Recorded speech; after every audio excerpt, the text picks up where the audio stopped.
Hello dear students, good evening everyone. इयत्ता 10वी मराठी मीडियमच्या सर्व मुलांचं मी अर्चना मिस अगदी मनापासून स्वागत करते आपल्या आनंद कोचिंग क्लासेसमध्ये. आजचा विषय आहे इतिहास. आपण 9 नंबरचं लेसन पाहत आहोत. ऐतिहासिक ठेव्यांचे जतन. लेक्चर नंबर 3 आहे या लेसनसाठीचं. पहिल्या 2 लेक्चरमध्ये जवळपास हाफ लेसनच्या पेक्षाही जास्त भाग झालेला आहे आपला, आणि या थर्ड लेक्चरमध्ये आज आपण हा लेसन पूर्ण अभ्यासणार आहोत. मुलांनो, ऐतिहासिक ठेव्यांचे जतन या पाठामध्ये आपण सुरुवातीलाच इतिहासाची साधने, मग यामध्ये लिखित साधने असोत, मौखिक साधने असोत, त्याचबरोबर भौतिक साधने यांचा अभ्यास केलेला आहे.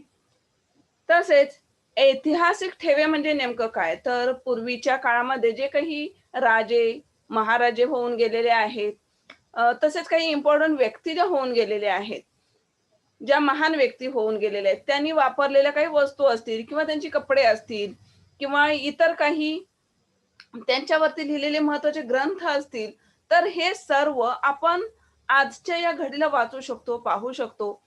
म्हणजेच त्यांचं काय केलेलं आहे, चांगल्या प्रकारे जतन करून ठेवलेलं आहे, त्यांची चांगल्या प्रकारे जोपासना केलेली आहे. मग ही जोपासना कशा प्रकारे करायची, कशा प्रकारे त्यांच्या वस्तू नीटनेटक्या ठेवल्या जातात, यासाठी सुद्धा काही प्रशिक्षण असतं, ट्रेनिंग असतं.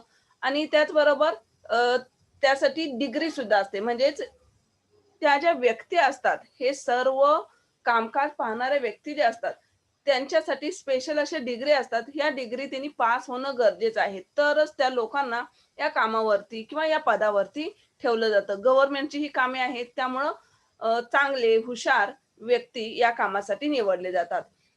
त्याचबरोबर हे जे ऐतिहासिक ठेवे जे आहेत, हे महत्वाच्या कोणकोणत्या शहरामध्ये आहेत. आता भारताचा विचार केला तर मुंबईमध्ये वस्तू संग्रहालय आहे. याचं नाव काय पाहिलं होतं आपण, छत्रपती शिवाजी महाराज वस्तू संग्रहालय हे नाव पाहिलं होतं, तुमच्या लक्षात असेल.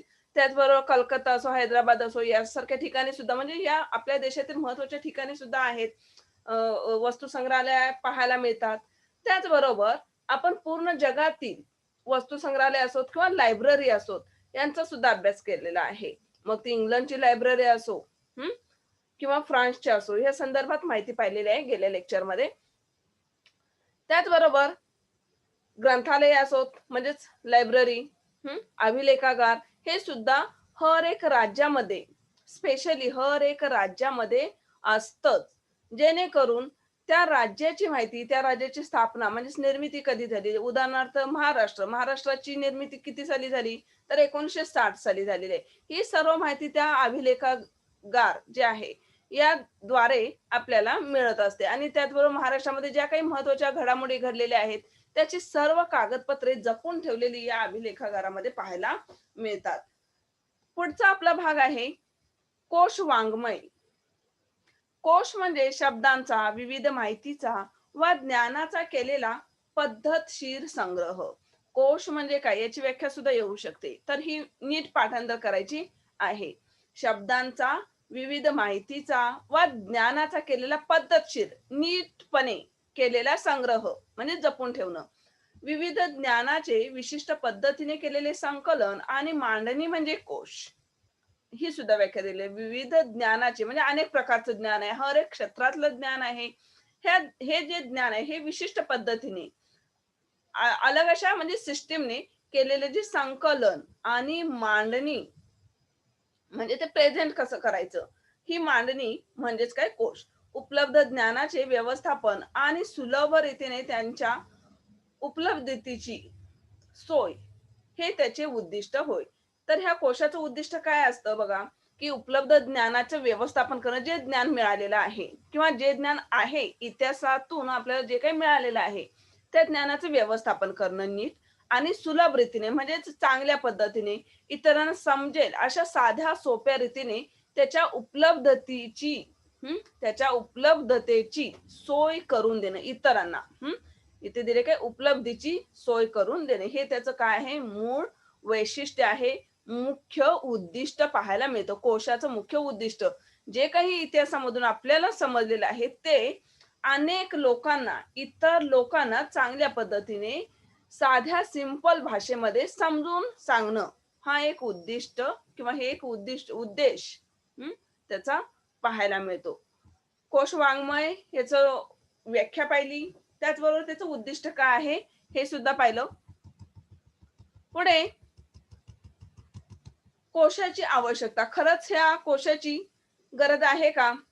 कोश वाङ्मय याची गरज आहे का? तर कोशामुळे काय मिळतं आपल्याला? त्याचा उपयोग काय आहे? त्याची गरज का आपल्याला भासते?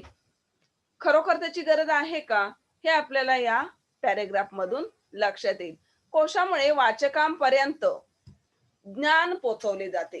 हे महत्वाचं आहे. त्याची जिज्ञासा पूर्ण करण्याचा प्रयत्न केला जातो. एखाद्या मुद्द्याचा सविस्तर उलगडा केला जातो. वाचकाला त्याचा अभ्यास वाढवण्याची प्रेरणा मिळते. जे अभ्यासक, संशोधक असतात त्यांच्यासाठी ज्ञानाचा पूर्वसंग्रह उपलब्ध करून देऊन त्यात अधिक भर घालण्याची, संशोधन करण्याची गरज कोश निर्माण करतात.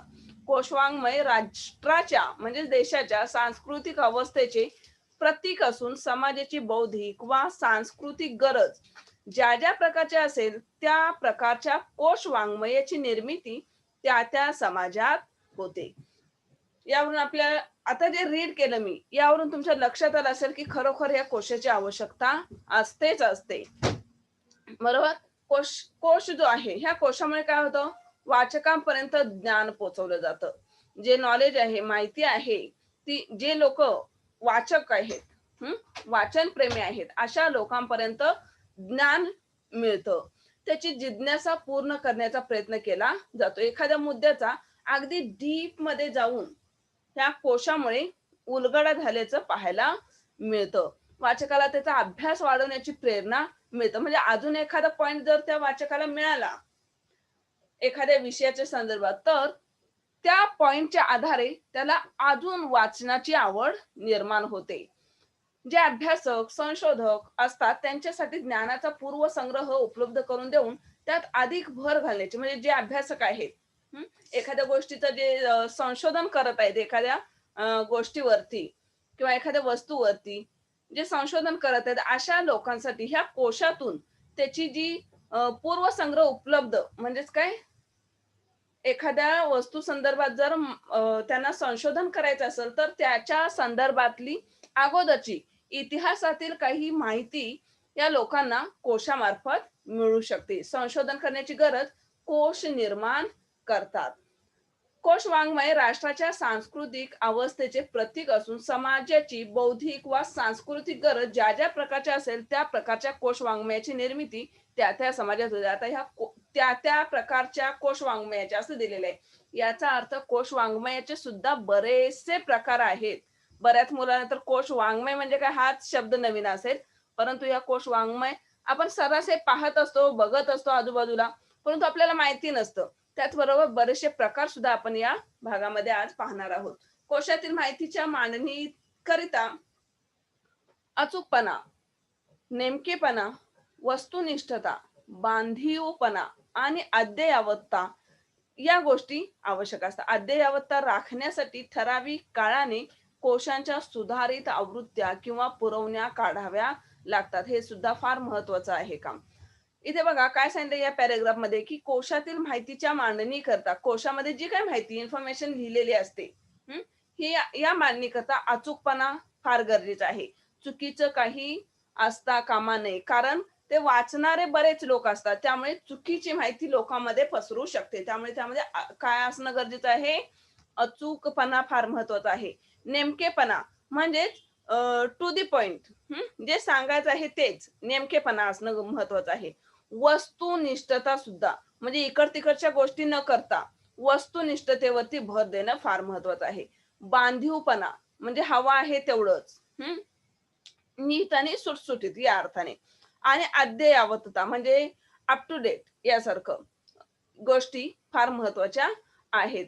म्हणजे पूर्वीच्या कालखंडातील ह्या गोष्टी असणार आहेत किंवा ही कागदपत्रे असणार आहेत, तर यामध्ये आता सध्याच्या कालखंडामध्ये काय बदल झालेले आहेत हे पाहणं सुद्धा फार महत्वाचं आहे ना. म्हणजेच काय, अद्ययावतता.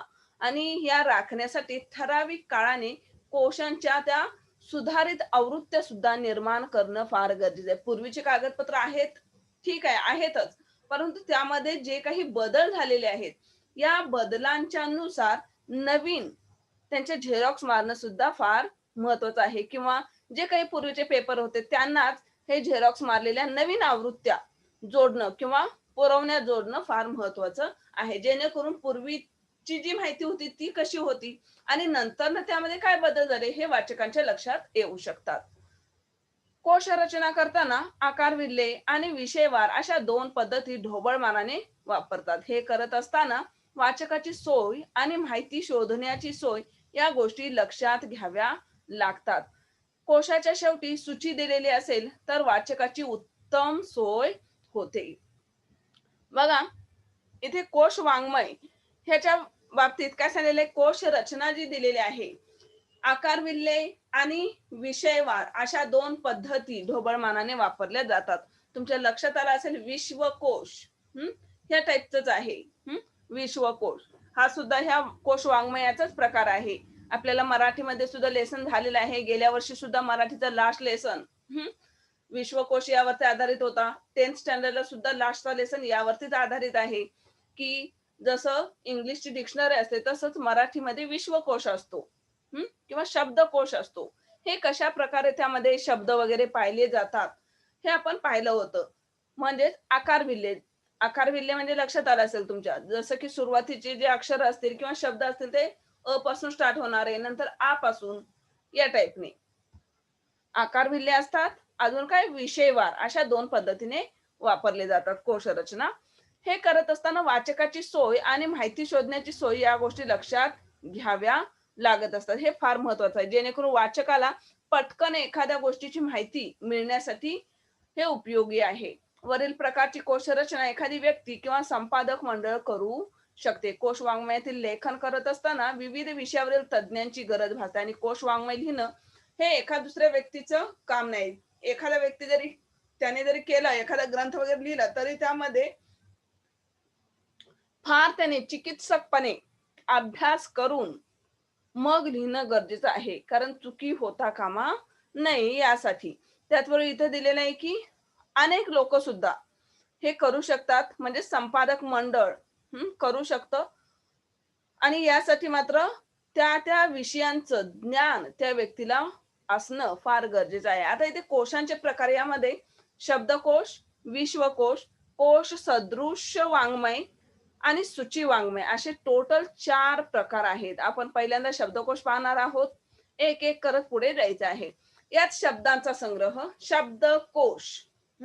कोश म्हणजे पाहिलेले आपण. कोश म्हणजे इथं व्याख्या सुद्धा दिलेली आहे बघा. कोशाची व्याख्या आपण सुरुवातीला पाहिली.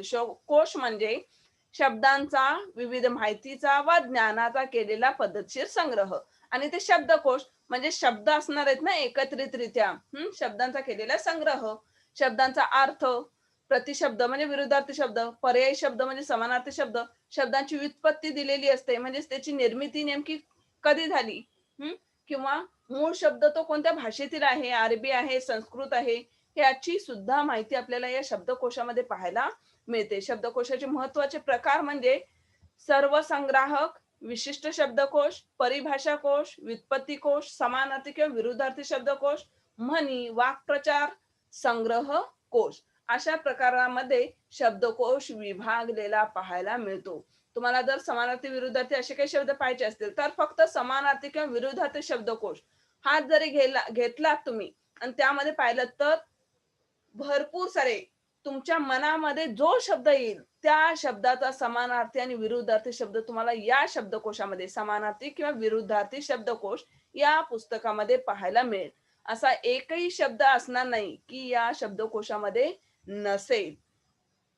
म्हणजे हे काय केलेले आहे, त्याची रचना अशा प्रकारे वेगवेगळ्या टाईप मध्ये केलेली आहे. म्हणजे हे त्याचे समजूया की आपण प्रकार पाडलेले आहेत शब्दकोशाचे, जेणेकरून वाचकांना पटकन जो काही शब्द असेल त्याची माहिती मिळू शकेल. पुढचा महत्वाचा प्रकार आहे विश्वकोश. विश्वकोशाचे 2 भाग पडतात. विश्वकोशाचे किती? 2 महत्वाचे भाग सांगितलेले आहेत. सर्वसंग्राहक. सर्वसंग्राहकचा अर्थ काय होतो, इथे सुद्धा शब्द आलेला आहे बघा, सर्वसंग्राहक. उदाहरणार्थ एन्सायक्लोपीडिया, ब्रिटानिका, महाराष्ट्रीय ज्ञानकोश, मराठी विश्वकोश इत्यादी, याला सर्व संग्राहक म्हणजे सर्व काही त्यामध्ये पाहायला मिळेल, सगळं एकत्रितरित्या. इथे एक्झाम्पल म्हणून ही दिलेले आहेत. विशिष्ट विषय पर कोश, हे एखाद्या विषयाला वाहून घेतलेले कोश असतात. उदाहरण भारतीय संस्कृती कोश, व्यायाम ज्ञानकोश इत्यादी. हा जो दुसरा भाग दिलाय विशिष्ट विषयावर, म्हणजे ज्या त्या विषयावरती आधारितच असणार आहे.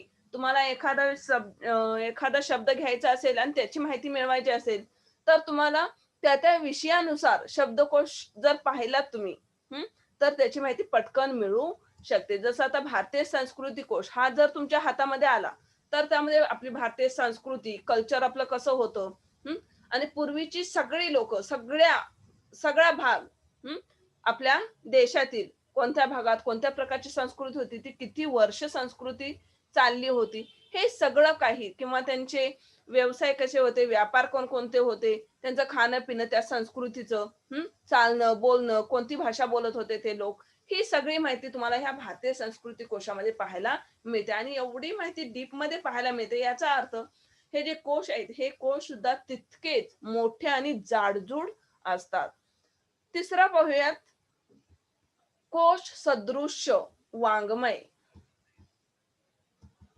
यात एखाद्या विषयाची समग्र मांडणी केलेली असते.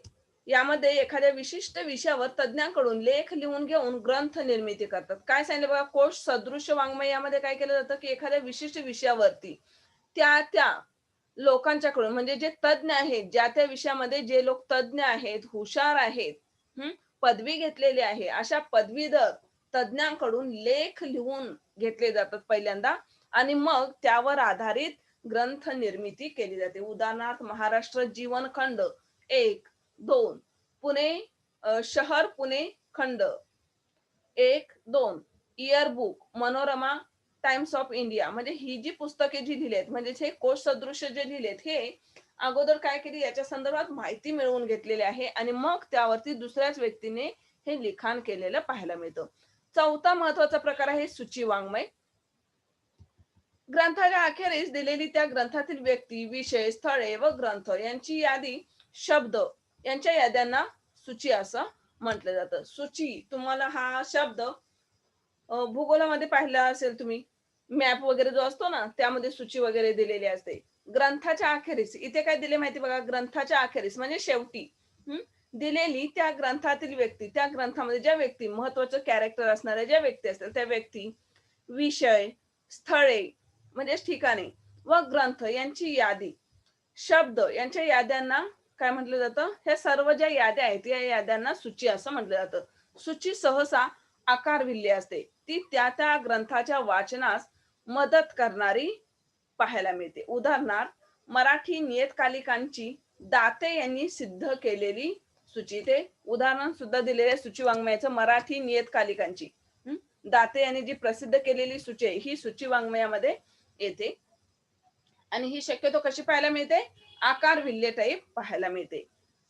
पुढचा महत्वाचा भाग आहे कोश आणि इतिहास. इतिहासामध्ये कोश कशा प्रकारे महत्वाचा आहे. इतिहास विषयात आणि कोशात वस्तुनिष्ठतेला महत्व असते. हा या दोघांमधला समान धागा आहे. इतिहासामध्ये वस्तुनिष्ठतेला महत्व आहे, त्याचबरोबर कोश जो आहे, ह्या कोशामध्ये सुद्धा वस्तुनिष्ठता फार महत्वाची आहे. प्रत्येक राष्ट्रातील, प्रत्येक भाषेतील विश्वकोश वेगवेगळे असतात, ही महत्वाची माहिती आहे.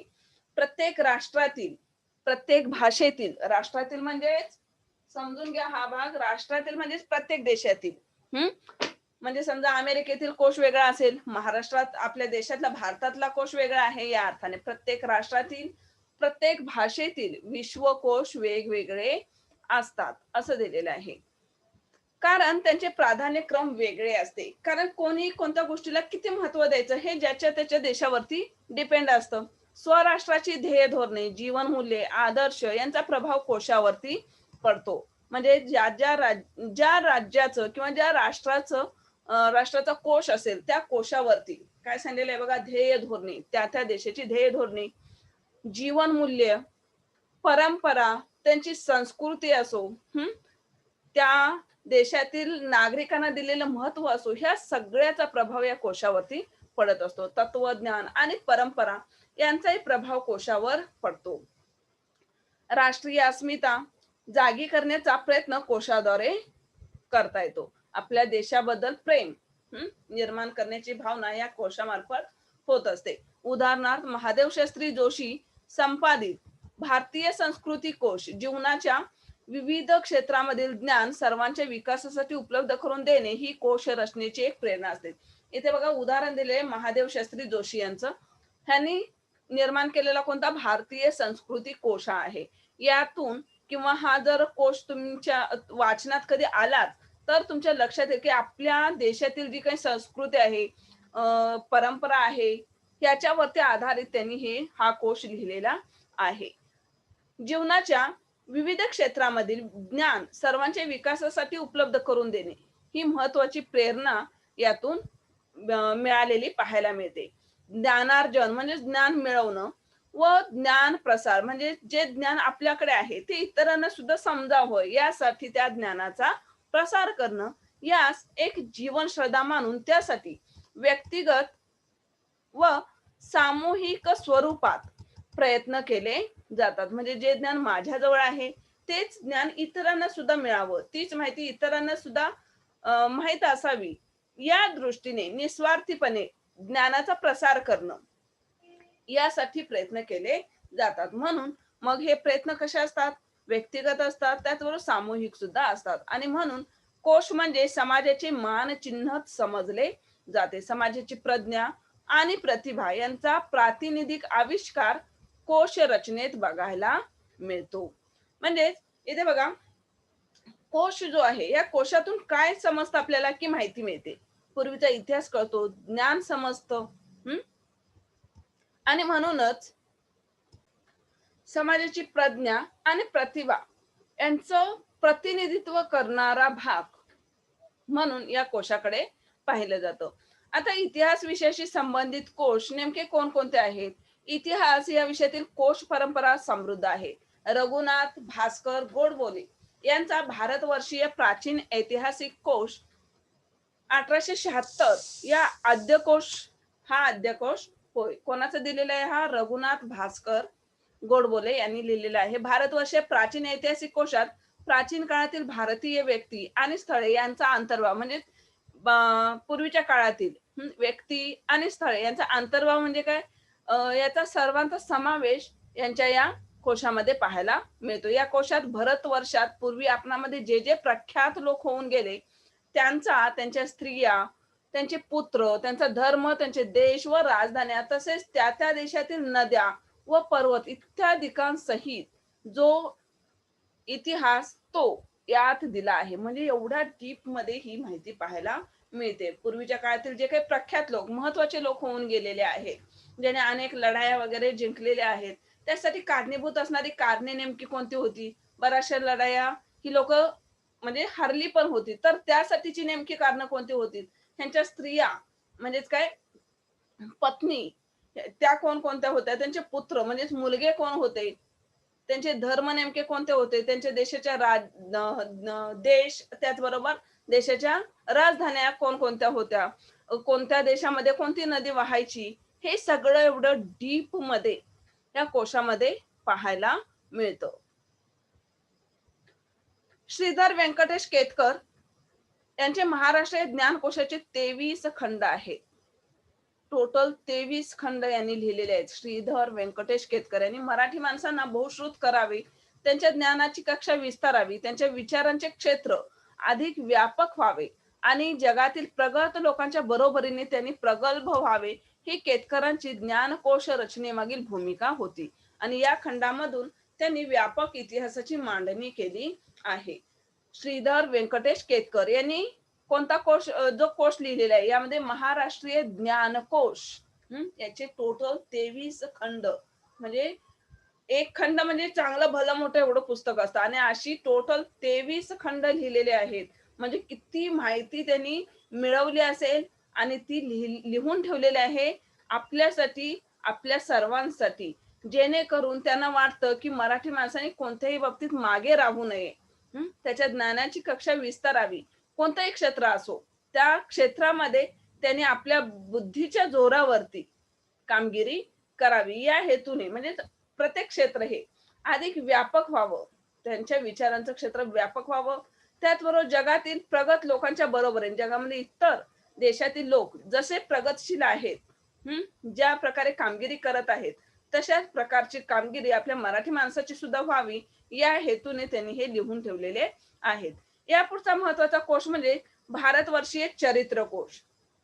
सिद्धेश्वर शास्त्री चित्राव यांनी भारतीय चरित्र कोश मंडळाची स्थापना करून तिच्यातर्फे भारतवर्षीय प्राचीन चरित्र कोश 1932, भारतवर्षीय मध्ययुगीन चरित्रकोश 1937, भारतवर्षीय अर्वाचीन चरित्रकोश 1946 असे 3 चरित्रकोश संपादन प्रसिद्ध केलेले आहेत. या कोशांची कल्पना यावी म्हणून प्राचीन चरित्रकोशातील नोंदी बघता येतील. या कोशात श्रुती, स्मृती, सूत्रे, वेदांगे, उपनिषदे, पुराणे तसेच जैन व बौद्ध साहित्यातील निर्देशित व्यक्तींची माहिती देण्यात आलेली आहे.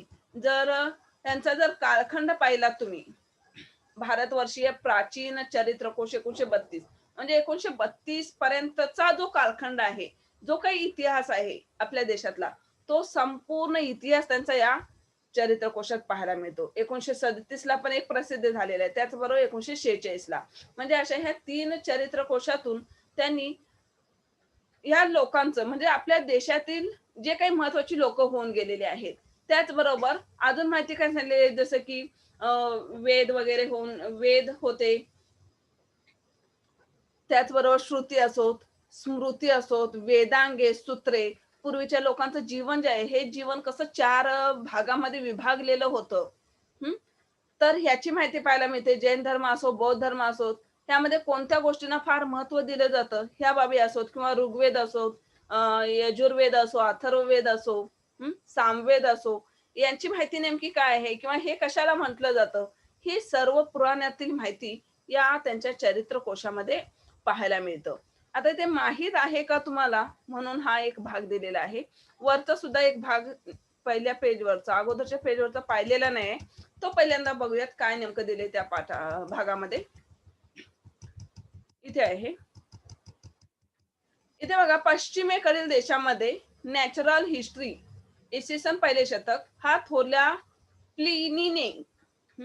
प्लिनीने रचलेला पहिला कोश आहे. पहिल्या शतकामध्ये लिहिलेला. 18व्या शतकातील फ्रेंच विश्वकोश हा डिडेरो यांचा कोश महत्वाचा आहे.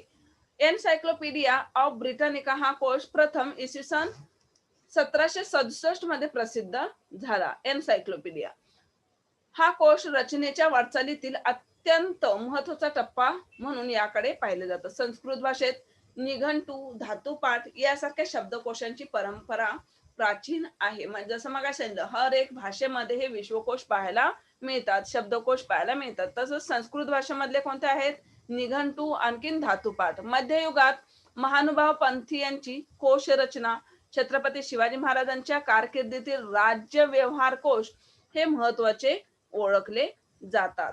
म्हणजे राज्य व्यवहार कोश असेल शिवाजी महाराजांच्या कालखंडातला, तर राज्याचा व्यवहार कशा प्रकारे चालत होता, कोणकोणती महत्वाची खाती कोणकोणत्या व्यक्तींकडे होती, ही सुद्धा डीप मध्ये माहिती या राज्य व्यवहार कोशामध्ये आपल्याला पाहायला मिळते. पुढच्या पेजवरचं आपण बघूयात, तुम्हाला माहित आहे का म्हणून त्यामध्ये काय दिलेलं आहे. काही वैशिष्ट्यपूर्ण कोश, त्यांची नावे इथे दिलेत. संगीत शास्त्रकार व कलावंत यांचा इतिहास जो लिहिलेला आहे हा कोश कोणी, लक्ष्मण दत्तात्रय जोशी यांनी. क्रांतिकारकांचा चरित्रकोश श रा दाते यांनी लिहिलाय, ज्यात भारतातील सुमारे 250 क्रांतिकारकांची चरित्रे व छायाचित्रे आहेत. यांनी श रा दाते यांनी जो चरित्रकोश लिहिलाय, ह्या चरित्रकोशामध्ये पूर्णपणे क्रांतिकारकांचाच भाग पाहायला मिळतो. जवळजवळ 250 लोकांचे पिक्चर सहित ह्या क्रांतिकारकांची पूर्ण नावे असोत, त्यांचं बालपण कसं गेलं असो, ते क्रांतिकारक का झाले, कशा प्रकारे त्यांना क्रांतिकारक का व्हावं लागलं, किंवा त्याच्या मागची कारणे काय होती, सिच्युएशन कशी निर्माण झाली क्रांतिकारक होण्यासाठी, तर ही सर्व डीप मध्ये माहिती किंवा त्यांचा मग शेवटी झालेला मृत्यू असेल, जी काही हिस्ट्री त्यांची असेल, ही सविस्तर माहिती पाहायला मिळते. स्वातंत्र्य सैनिक चरित्रकोश न र फाटक यांनी लिहिलेला आहे. या कोशात स्वातंत्र्य लढ्यात प्रत्यक्ष देहदंड, कारावास भोगलेल्या व स्वातंत्र्यपूर्व काळात समाजाच्या निरनिराळ्या क्षेत्रात काम केलेल्या स्वातंत्र्य सैनिकांची माहिती, जे स्वातंत्र्य आपल्या देश माहितीच आहे तुम्हाला, पारतंत्र्यामध्ये होता आणि त्या देशाला स्वातंत्र्य मिळवण्यासाठी जे स्वातंत्र्य सैनिक आपल्या देशामध्ये होते ह्यांची पूर्ण हिस्ट्री नर फाटक यांनी चरित्रकोश यामध्ये लिहिलेली आहे. स्वातंत्र्य सैनिक चरित्रकोश असं नाव आहे त्याचं. आता पाहूयात स्थळकोश म्हणजे काय. इतिहासाच्या अभ्यासासाठी भूगोल महत्वाचा आहे.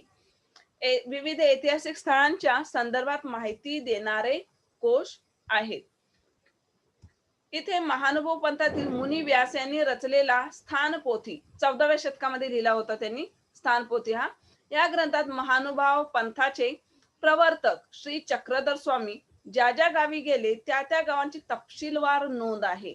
बघा, महानुभाव पंथातील मुनी व्यास, महानुभाव पंथामध्ये जे मुनी होऊन गेले त्यांचं नाव आहे व्यास, यांनी स्थानपोथी हा ग्रंथ लिहिला आणि त्यामध्ये जे चक्रधर स्वामी आहेत, मेन स्वामी कोण, चक्रधर स्वामी, त्यांच्या हयातीमध्ये म्हणजे त्यांच्या कारकिर्दीमध्ये ज्या ज्या गावी गेले, ज्या ज्या ठिकाणी गेले त्या त्या गावांची अगदी तपशीलवारपणे नोंद पाहायला मिळते. चक्रधर स्वामी कोणत्या गावामध्ये किती दिवस राहिले, कोणत्या विषयावरती त्यांनी प्रवचन केलं किंवा माहिती सांगितली लोकांना, ही अगदी सविस्तर माहिती पाहायला मिळते या ग्रंथामध्ये. तत्कालीन महाराष्ट्राची, पुढे बघूयात, कल्पना या ग्रंथावरून येते. तत्कालीन महाराष्ट्राची म्हणजे सध्याचा जो महाराष्ट्र म्हणजे अलीकडचा, सध्याचा म्हणजे काय अलीकडचा महाराष्ट्र कसा होता हे या ग्रंथावरून समजतं.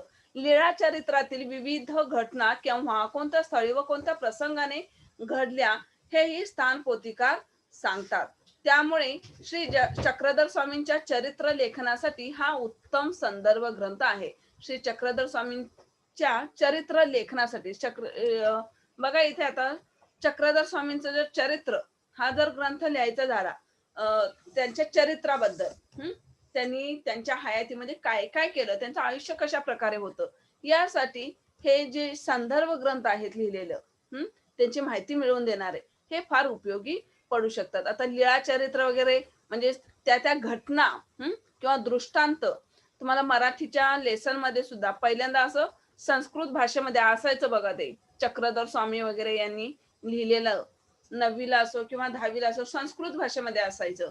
तर हे म्हणजेच काय, श्री चक्रधर स्वामी असोत किंवा मुनी व्यास असोत, ह्यांनी लिहिलेले त्या त्या काळातील त्या घटना आहेत. अनेक उदाहरणं वगैरे देऊन लोकांना कशा प्रकारे ते समजून सांगत होते काही बाबी, त्याचीच माहिती इथे सांगितलेली आहे. म्हणजेच लोकांच्यावरती लिहिलेले जे ग्रंथ असतात, हे ग्रंथ बऱ्याच वेळेला पुढील येणाऱ्या पिढीसाठी फार उपयोगी ठरत असतात, हे समजतं आपल्याला यातून. पुढचा आहे प्राचीन भारतीय स्थलकोश 1969. सिद्धेश्वर शास्त्री चित्राव यांनी या कोशाची रचना केली आहे. वैदिक साहित्य, कौटिल्य, अर्थशास्त्र, पाणिनीचे व्याकरण, वाल्मिकी रामायण, महाभारत पुराणे, मध्ययुगीन संस्कृत आणि शब्दकोश साहित्य, तसेच फारसी, जैन, बौद्ध, ग्रीक आणि चिनी साहित्य यामधील भौगोलिक स्थानांची माहिती कोशात दिली आहे. म्हणजे एवढी प्राचीन भारतीय स्थलकोश जो आहे, म्हणजे ठिकाण, स्थल म्हणजे ठिकाण, हे लक्षात घ्या. 1969 साली निर्माण केलेला हा स्थलकोश, यामध्ये ह्या सर्व गोष्टींची माहिती आपल्याला पाहायला मिळते. एवढ्या डीप मध्ये हा स्थलकोश लिहिलेला आहे आणि यामध्ये भौगोलिक स्थळांची माहिती या कोशामध्ये दिली आहे. नेमकं कोणत्या ठिकाणी, वाल्मिकी रामायण असो, वाल्मिकी ऋषींनी लिहिलेलं रामायण असो, मग प्रॉपर ती ठिकाणं, नेमकं कोणतं ठिकाण होतं, एखादा प्रसंग जर लिहिलेला असेल तर ते कोणत्या ठिकाणी हा प्रसंग घडलेला आहे हे ठिकाण तिथे नमूद केलेलं पाहायला मिळतं या स्थलकोशामध्ये. आता महत्वाचं बघूयात विश्वकोश. महाराष्ट्र राज्याचे पहिले मुख्यमंत्री यशवंतराव चव्हाण यांनी मराठी भाषा व साहित्य यांच्या अभिवृद्धीसाठी महाराष्ट्र राज्य साहित्य संस्कृती मंडळाच्या वतीने मराठी विश्वकोश निर्मितीस चालना दिली. तर्क तीर्थ लक्ष्मण शास्त्री जोशी यांच्या नेतृत्वाखाली विश्वकोश निर्मिती सुरू झाली. जगभरातील ज्ञान सार रूपाने या कोशामध्ये आणले आहे. इतिहास विषयाशी निगडीत असणाऱ्या महत्वाच्या नोंदी यात आहेत. विश्वकोश जो आहे, विश्वकोश मराठीमध्ये लेसन होता तुम्हाला लास्टला, त्यावरून तुमच्या लक्षात आलं असेल. आणि हा निर्माण करण्यामागे मुख्य प्रेरणा आपल्या महाराष्ट्र राज्याचे जे पहिले मुख्यमंत्री होऊन गेले, कोण? यशवंतराव चव्हाण यांनी आपली मराठी भाषा आणि साहित्य यांची चांगल्या प्रकारे वाढ व्हावी, या मराठी भाषेचं जतन व्हावं, ती जोपासली जावी, ह्या हेतूने पुढचा हेतू जो आहे हा समजून त्यांनी काय केलेलं आहे, याची वाढ व्हावी, वृद्धी व्हावी, यासाठी महाराष्ट्र राज्य साहित्य संस्कृती मंडळाच्या वतीने मराठी विश्वकोश निर्माण करावा असं सांगितलेलं आहे. आणि तेच औचित्य साधून लक्ष्मण शास्त्री जोशी यांनी मुख्य नेतृत्व केलं, आणि यांच्याच नेतृत्वाखाली एक समिती नेमली गेली आणि विश्वकोशाची निर्मिती करण्यात आली. जगभरातील ज्ञान सार रूपाने या कोशामध्ये आणलेलं आहे. म्हणजे जगभरातील जे काही त्या त्या देशातील विश्वकोश असोत, अभिलेखागार असोत, काही जे काही असेल, महत्वाच्या गोष्टी असतील, महत्वाच्या बाबी असतील, महत्वाचे कागदपत्र असतील, त्यातून जे योग्य आहे, अचूक आहे, नेमकं आहे, ते सर्व योग्य असणार आपल्या या महाराष्ट्राच्या विश्वकोशामध्ये पाहायला मिळतं. इतिहास विषयाशी निगडीत असणाऱ्या महत्वाच्या नोंदी या विश्वकोशामध्ये पाहायला मिळतात. आणि हे वाचल्यानंतर आपलं ज्ञान सुद्धा भरपूर वाढण्यास मदत होते. पुढे बघूयात, भारतीय संस्कृती कोश महादेव शास्त्री जोशी यांच्या संपादकत्वाखाली भारतीय संस्कृती कोशाचे 10 खंड तयार करण्यात आले. कोणाच्या संपादकत्वाखाली? म्हणजे संपादक कोण होते? महादेव शास्त्री जोशी हे संपादक होते आणि त्यांनी लिहिलेले आहेत भारतीय संस्कृती कोश. टोटल 10 खंड याचे तयार केले. या कोशामध्ये असे तू हिमाचल अशा भारताचा इतिहास, भूगोल, भिन्न भाषक लोक, त्यांनी घडवलेला इतिहास, सण, उत्सव, सांस्कृतिक बाबी यांची दखल घेण्यात आली आहे. आता इथे हा शब्द दिलाय बघा, असे तू हिमाचल म्हणजे काय? संपूर्ण आपल्या देशाचा इतिहास, संपूर्ण देश, अगदी कन्याकुमारी पासून जम्मू काश्मीर असो, पूर्वेपासून पश्चिमेला, पश्चिमेपासून पूर्वेला, उत्तरेपासून दक्षिणेला, दक्षिणेपासून उत्तरेचा जेवढा काही भाग आहे आपल्या पूर्ण देशाचा, ह्या पूर्ण देशाचा इतिहास, मग अशा भारताचा इतिहास असो, भूगोल असो, ह्या देशामध्ये वावरणारे अनेक भाषिक लोक असो, त्यांची संस्कृती असो, त्यांचे साजरे होणारे सण, उत्सव, धार्मिक सण, उत्सव जे काही असतील, त्यांच्या परंपरा, ह्या सर्वांची डीप मध्ये माहिती या भारतीय संस्कृती कोशामध्ये पाहायला मिळते. पुढे आहे संज्ञाकोश. इतिहासातील संज्ञा वेगवेगळ्या काढून त्या समजावून सांगणारे कोश इतिहासात तयार करतात. अभ्यासकांना त्याचा उपयोग होतो. तुम्ही जर पाहिलं, आता हा आपला शेवटचा लेसन आहे, बरेचसे शब्द हे इतिहासामध्ये शोभून दिसणारे असतात, इतिहास या विषयामध्ये शोभून दिसणारे असतात, त्याचबरोबर आपल्याला ते इतिहास या विषयामध्येच पाहायला सुद्धा मिळतात. आणि प्रत्येक विषयाची अलग अलग एक लँग्वेज शैली असते लिहिण्याची, तसंच इतिहासाची सुद्धा आहे. इतिहासामध्ये बऱ्याचशा ज्या संज्ञा आहेत, संज्ञा म्हणजे काय? व्याख्या.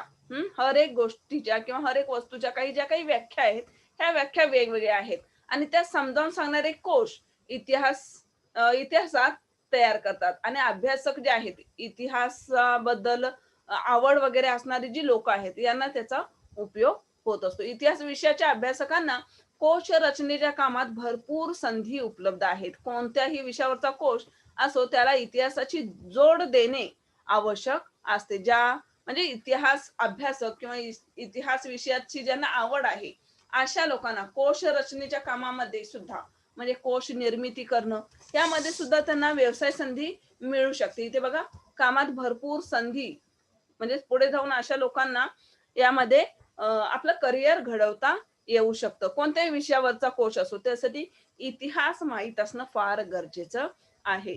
प्रत्येक विषयाला इतिहास असतो. इतिहासाचे अभ्यासक कोशांच्या अभ्यासातून घटनाकोश, दिनविशेष, व्यक्तिकोश, संज्ञाकोश, स्थलकोश इत्यादी कोश तयार करण्यात सहभागी होऊ शकतात. बघा इथे काय सांगलं की प्रत्येक विषयाला इतिहास असतो. हम्म इतिहास विषय हा तर आहेच, त्याचबरोबर हर एक विषय जे आहेत, हं, ह्या प्रत्येक विषयाला त्याचं त्याचं काहीतरी बॅकग्राऊंड असतं. त्याचा इतिहास असतो, हिस्ट्री असते आणि ह्या इतिहासाचे अभ्यासक कोशांच्या ह्या अभ्यासातून म्हणजे जे कोश आता आपण जे काही प्रकार जेवढे पाहिलेत, हं, हे जर प्रत्यक्ष आपण वाचायला गेलो तर अजून खूप म्हणजे खूप खूप माहिती आपल्याला त्यातून मिळू शकते. हे म्हणजे फार फार वरवरचंच दिलेलं आहे. मात्र ह्या कोशांच्या अभ्यासातून अभ्यासक जे आहेत, इतिहासाचे अभ्यासक, ह्या कोशांच्या अभ्यासातून काय करतात, की घटनाकोश असोत, दिनविशेष, व्यक्तिकोश, संज्ञाकोश, स्थलकोश इत्यादी कोश तयार करण्यात सहभागी होऊ शकतात आणि एवढी डीपमध्ये माहिती लोकांना ह्या कोशामार्फत मिळू शकते. या पाठ्यपुस्तकाच्या अभ्यासानंतर तुमच्या हेही लक्षात आले असेल, की इतिहास या विषयात प्रावीण्य संपादन केले तर अनेक क्षेत्रामधील व्यवसायाच्या संधी उपलब्ध होऊ शकतात. या पाठ्यपुस्तकात दिलेल्या माहितीचा उपयोग करून तुम्हाला तुमच्या आवडीप्रमाणे भविष्यातील कार्यक्षेत्र निवडता येतील. बऱ्याच मुलांना इतिहासाविषयी बोरिंग वाटतो अगदी. काय ते इतिहासातलं ऐकायचं, वाचायचं, अभ्यास करायचं, पाठांतर करायचं नको वाटतं. बोर व्हायला होतं. परंतु मुलांनो, खरोखर जर इतिहास हा विषय जर सिरियसली घेतला, तर तो तुमचं करिअर घडवू शकतो. एवढी ताकद या इतिहास या विषयामध्ये आहे. थोडंसं लक्ष देऊन तर बघा. हं. थोडंसं मनापासून वाचायचा प्रयत्न करा. जे काही साल वगैरे म्हणजेच शतक वगैरे जे दिलेले असतात. हं. तर ते जास्त पण अगदी ट्रिकने अभ्यास करायचा आहे. तर तुमच्या तो चांगल्या लक्षात राहील. मग ते लोकांची नावे असोत, त्यांनी तयार केलेले ग्रंथ असोत किंवा त्यांनी लिहिलेली पुस्तके असोत, हे वाचायला किंवा ते लक्षात ठेवायला आपल्याला कंटाळा येतो. तर अशा वेळेला काहीतरी ट्रिक लढवायची आणि मग त्यातून हा काय करायचा आहे, अभ्यास करायचा आहे. आणि तुम्हाला तर अभ्यास म्हणजे हा फक्त आपल्या देशाचाच इतिहास आहे. आमचा कालखंड जेव्हा म्हणजे आमचा कालखंड असं नाही, आमच्या वेळी आम्ही जेव्हा 10वी ला होतो ना, 10वी 12वी जेव्हा शिकलो, तेव्हा चीनच्या लोकांचा इतिहास होता. मग त्या चीन लोकांची नावे तर तुम्हाला माहिती आहेत. पण ती नावे सुद्धा लक्षात ठेवावी लागायची. त्याच्यापुढे हे आपल्या देशातील लोकांची नावे म्हणजे काहीच नाही, असं मी तर म्हणेन. हं. फार सोप्पं आहे आणि हेही महत्वाचं आहे, की हा इतिहास तुमचं करिअर घडवू शकतो. अगदी आपण खेळांचा इतिहास पाहिला, खेळाच्या बाबतीत सुद्धा जर इतिहास त्याच्या संदर्भातलं खेळांची हिस्ट्री जर माहिती असेल, तर कॉमेंट्री करणारी लोकं असोत किंवा प्रशिक्षण ट्रेनिंग देणारी लोकं असोत, म्हणजे तुम्हाला जर आवड असेल खेळाच्या संदर्भात आणि इतिहासाची माहिती असेल, तर त्या ठिकाणी सुद्धा तुम्हाला काय मिळू शकतं, नोकरी मिळू शकते. हं. किंवा पर्यटन हा सुद्धा लेसन पाहिलेला आहे. ह्या पर्यटन त्या ठिकाणी तर खूप साऱ्या संधी आहेत. हं.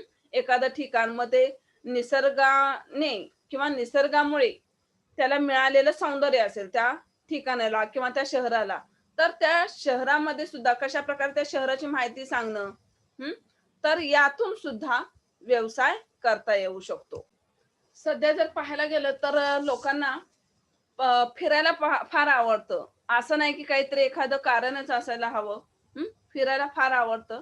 त्यामुळे पर्यटन हा असं पाहायला गेलं तर सर्वाधिक रोजगार निर्माण करणारा एक उद्योग म्हणून याकडे पाहिलं जातं. जर व्यावसायिक पद्धतीने, व्यावसायिक दृष्टिकोन ठेवून जर या क्षेत्राकडे पाहिलं, तर एक कायमस्वरूपी बिझनेस सुद्धा होऊ शकतो. मग जे पर्यटक म्हणून लोकं एखाद्या ठिकाणी भेट देत असतात, तर त्या ठिकाणी हॉटेल्स असोत, किंवा छोट्या-मोठ्या खानावळी असोत किंवा त्या लोकांना राहण्याची सोय असो, या दृष्टीने जर विचार केला, तर तिथे सुद्धा बऱ्याच लोकांचा बिझनेस चांगल्या प्रकारे चालू शकतो. हे आपण सध्या पाहायला गेलं, तर लोकांना फिरायला फार आवडतं. बरोबर ना? आणि त्याच दृष्टीने जे पर्यटक आहेत, हे पर्यटकच आपल्याला बऱ्याच वेळेला बिझनेस मिळवून देत असतात. जे पर्यटन आणि इतिहास हा जो लेसन आहे 8 नंबरचा लेसन यामध्ये तसं पाहायला गेलं तर कोणता पर्यटन. पर्यटन हा सर्वाधिक रोजगार निर्माण करून देणारा उद्योग किंवा क्षेत्र म्हणून त्याकडे पाहिलं जातं. जर बिझनेस करण्याच्या दृष्टीने व्यवसाय करण्याच्या दृष्टीने जर याकडे लक्ष दिलं, तर तुमच्यासाठी एक कायमस्वरूपी स्वरूपाचा बिझनेस हा ठरू शकतो. म्हणजेच एखादं ठिकाण आहे आणि त्या ठिकाणी बरेचसे पर्यटक येतात. मग त्यांची सोय, राहण्याची सोय असो, लॉजिंग वगैरे, हॉटेल्स वगैरे किंवा छोट्या-मोठ्या खानावळी ज्या असतील, त्यांच्या राहण्याची सोय असेल, तर या दृष्टीने सुद्धा लोकं तिथे बिझनेस म्हणून काम करू शकतात. त्यांचं करियर इथे सुद्धा ते घडवू शकतात. त्याचबरोबर प्रसार माध्यमे असोत, प्रसार माध्यमे आता प्रसार माध्यमे म्हणजे काय तुम्हाला माहिती आहे आणि सध्या टीव्ही शिवाय काही आपलं चालतच नाही. टीव्ही आपण एवढी पाहत असतो. मग या टीव्हीवरती सुद्धा करियर घडवण्याच्या अनेक संधी असतात. फक्त तुमचं टॅलेंट बाहेर पडणं फार महत्त्वाचं आहे. धाडसाने तुम्ही पुढे जाणं फार गरजेचं आहे. लोकं काय ते टॅलेंट घेण्यासाठी दबा धरून बसलेलीच असतात. त्यामुळे तुम्ही सुद्धा टीव्हीवरती झळकू शकता.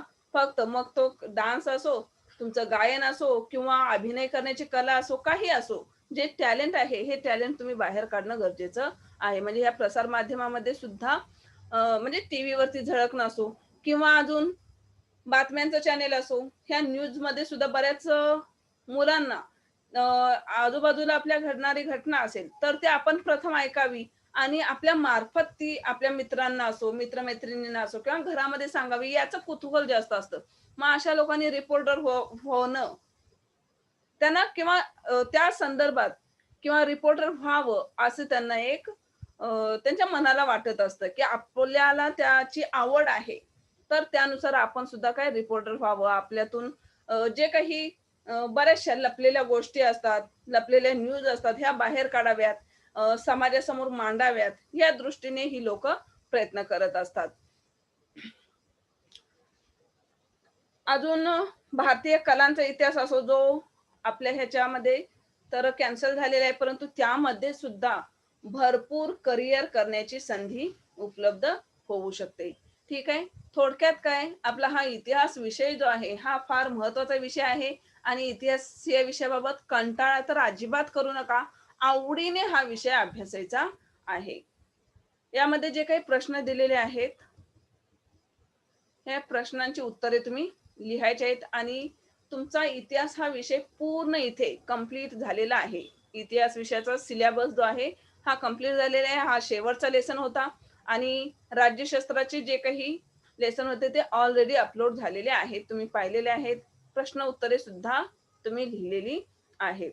तेव्हा आता फक्त आणि फक्त लेसन वाचत राहणं आणि प्रश्नोत्तरे पाठांतर करत राहणं यावरच भर द्यायचा आहे. ठीक आहे. हा झालेला लेसन एक वेळ पूर्ण पहिल्यापासून व्यवस्थित वाचायचं आहे आणि प्रश्नांची उत्तरे लिहायची आहेत. ठीक आहे. Bye and all the best.